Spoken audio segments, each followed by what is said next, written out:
स्वागत है आपके अपने YouTube channel Rajiv competitive class में। दोस्तों, इस वीडियो में आज हम पढ़ने वाले हैं मेंडेल्स लॉ। जी हाँ, मेंडेल्स के 3 नियम और तीनों नियम को इस वीडियो में पढ़ेंगे। जिस तरह से पता होगा, उनका नाम ग्रेगर जॉन मेंडल था। 1822 से 84 तक उन्होंने अपने जीवन काल में 3 नियम यहाँ पर दिए और तीनों नियम को हम बारीकी से समझेंगे बढ़िया तरीके से, और ये आपके लिए, आपके एग्जाम के लिए बहुत ही महत्वपूर्ण है।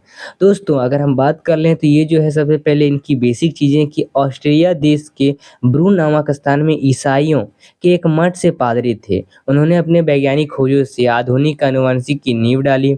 मटर, जी हाँ, बात कर लें पी यानी मटर के पौधे पर किए गए अपने प्रयोगों के निष्कर्ष को उन्होंने 1866 ईस्वी में annual proceeding of the nature, जो नेचुरल हिस्ट्री सोसाइटी ऑफ ब्रून में प्रकाशित कराया, परंतु विज्ञान जगत में 34 वर्षों तक इस पर ध्यान नहीं दिया गया। उनके मृत्यु के पश्चात यानी 1900 ईस्वी में इनके प्रयोग के निष्कर्ष को वैज्ञानिक द्वारा मान्यता मिली।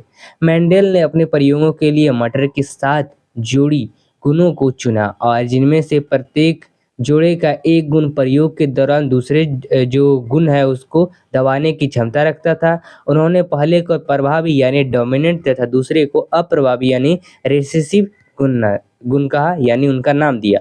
और मेंडल ने गुणों की वसंगता के लिए जिम्मेदार इन कारकों यानी फैक्टर्स को एक प्रतीक में व्यक्त किया और गणों के जोड़ों में से उन्होंने प्रभावी लक्षण के कारण उनको अंग्रेजी लेटर यानी कैपिटल लेटर तथा अप्रभावी लक्षण के कारकों को छोटी स्मॉल लेटर से व्यक्त किया। जैसे लंबे पेन के लिए उन्होंने बिग टी का इस्तेमाल किया और बौने पेन के लिए स्मॉल टी का। आइए अब जानते हैं उनके जो 3 नियम थे, उन तीनों नियम के बारे में। दोस्तों, पहला नियम जो कहलाता है प्रमाविकता का नियम। जी हाँ, प्रमाविकता का नियम यानी लॉ ऑफ डोमिनेंस।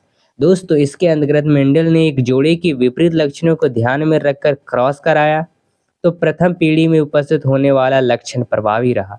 उदाहरण स्वरूप, जब मटर के लंबे पौधे से बौने पौधे का क्रॉस कराया गया तो प्रथम पीढ़ी में केवल लंबे पौधे ही उगे।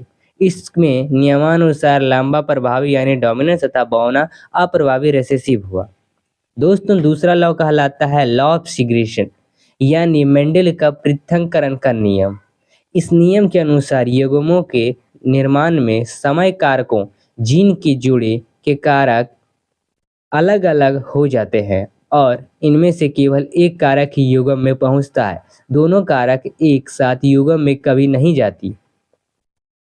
दोस्तों, वही अगर हम बात कर लें तो इस नियम को युग्मों की शुद्धता का नियम यानी law of purity of James भी कहा जाता है। जैसे जब मटर के लंबे पौधे का बौने पौधे से क्रॉस कराया जाता है तो F1 पीढ़ी कि में केवल लंबे पौधे हो जाते हैं ही उगते हैं, लंबे पौधे ही उगते हैं। लेकिन जो पुनः जब इसी पीढ़ी के पुष्प को स्वपरागन कराया जाता है तो F2 पीढ़ी के पौधे दोनों प्रकार के होते हैं। यही लंबे तथा बौने पौधों में 3:1 रेशियो का अनुपात होता है। ठीक है, अनुपात पाया जाता है। दोस्तों, तीसरा लॉ है लॉ ऑफ इंडिपेंडेंट असॉर्टमेंट यानी स्वतंत्र अपरिवहन का नियम। दोस्तों, इस नियम के अनुसार कारकों के विभिन्न जोड़े जो किसी जीव में पाए जाते हैं एक दूसरे के प्रति स्वतंत्र होते हैं और स्वतंत्रता पूर्वक मिश्रित होकर नए रंग रूप के रूप में बनते हैं।